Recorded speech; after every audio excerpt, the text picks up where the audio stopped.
Buenos días compañeros, nosotros somos el equipo número 1 y le vamos a hablar del tema de fenómeno de pandeo y flexión. El equipo está conformado por Cristian Salas, Juan de Dios Reyes, Gómez Baño Salvador y un servidor Samuel Rebolledo. El pandeo. El pandeo se refiere a la curva o flexión que se produce a la mitad de una viga o muro debido a la compresión.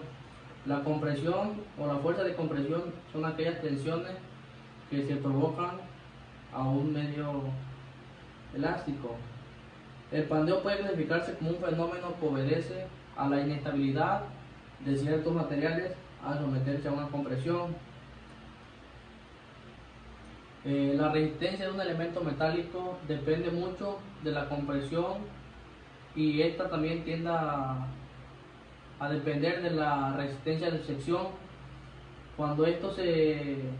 Cuando la dependencia de la resistencia de sección es mayor a la de la barra, por esto mismo se provoca el pandeo.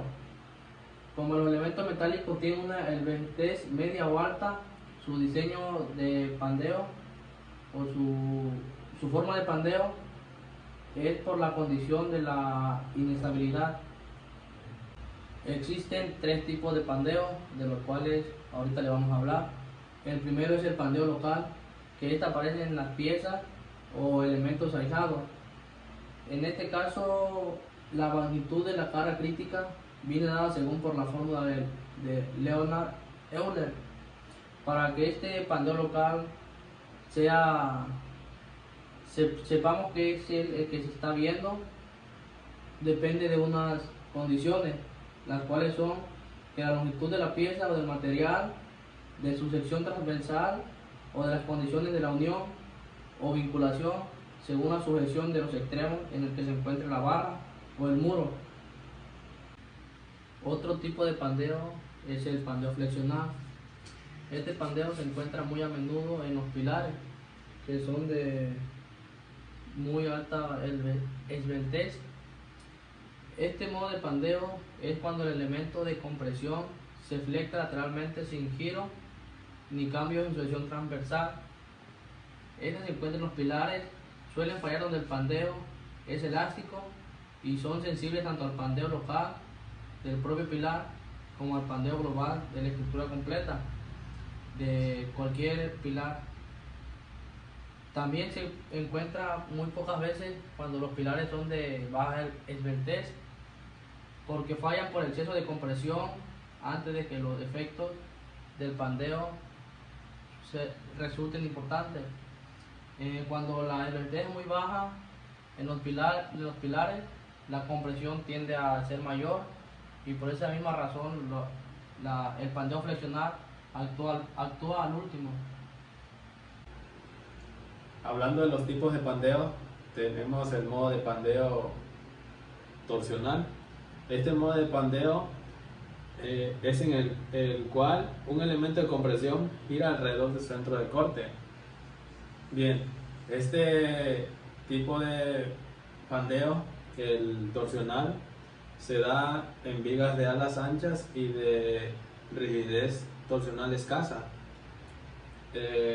Este modo de pandeo es una combinación del modo convencional de pandeo, y el cual va acompañado de la aparición de una torsión que es en el centro de corte de la sección. De esto resulta un modo de fallo mixto conocido como pandeo torsional o pandeo lateral. Por último, en los tipos de pandeo tenemos el pandeo de Euler o pandeo elástico de Euler.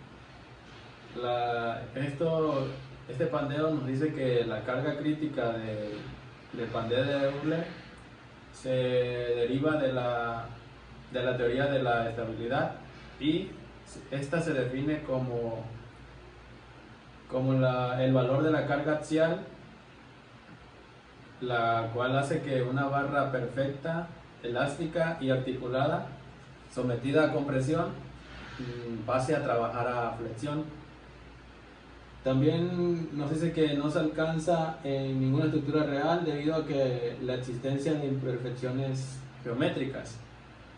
Esto nos da a entender como pérdidas de geométricas, son como la pérdida de la verticalidad y de la linealidad, y también hay pérdidas de excentricidades a la carga, como del material, en este caso, o algunos ejemplos serían los de tensiones residuales. Ahora les explicaré un poco lo que es el tema de flexión. Hablando en términos de ingeniería, la flexión es el tipo de deformación que sufre un elemento estructural alargado en una dirección perpendicular a su eje longitudinal. En este tipo hablando del tema flexión, un caso típico de un elemento estructural son las vigas, las cuales se suelen usar pensando en trabajar con este tipo de deformación, que sería la flexión. Para eso se usan las vigas, y otro típico de este tipo de deformación son las placas, las cuales también son muy usadas pensando en la deformación que viene por parte de la flexión. Como les decía, el concepto de flexión se extiende a elementos estructurales superficiales como placas o láminas. Un rasgo que es muy destacado en este tipo de deformación, que sería la flexión, es el de que al momento de que un elemento estructural sufre esta deformación, tiene unos puntos, los cuales no son debido a su longitud, o lo que mide en este caso el elemento estructural, ya que después y antes de la deformación no suele cambiar. Ahora, el esfuerzo que provoca la flexión es denominado como momento flector. Ese sería, pues, en sí el nombre que se le da a la deformación que ocurre en este tipo de casos.